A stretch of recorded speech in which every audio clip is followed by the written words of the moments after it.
I think if I could say one thing, I would say that it's a tremendous opportunity for our clients and for our member firms. And I say that because there's so much embedded complexity in this bill that getting through that complexity and identifying where that opportunity exists comes with a great reward.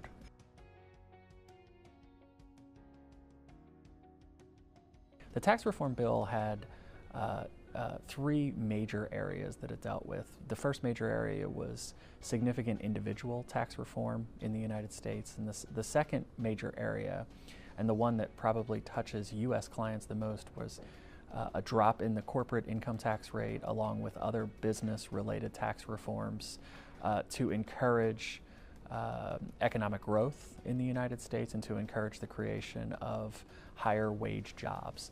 And then the third, and related to the second tranche of changes, was changes to our international tax system to bring our international tax system more in line from a global competitiveness perspective.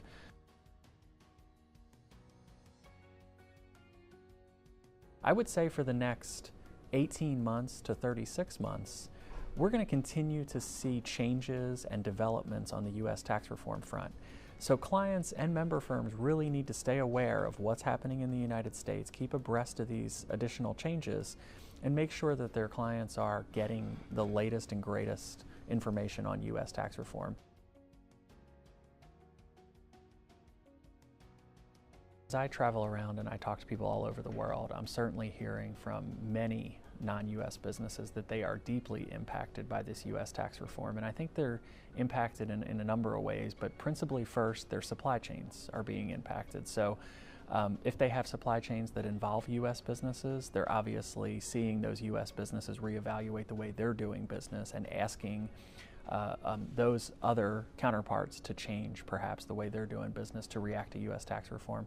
Second, there are provisions in U.S. tax reform that reach out and impact foreign-led businesses. And so foreign owners of U.S. businesses are deeply impacted, for example, by the base erosion provisions that are in U.S. tax reform.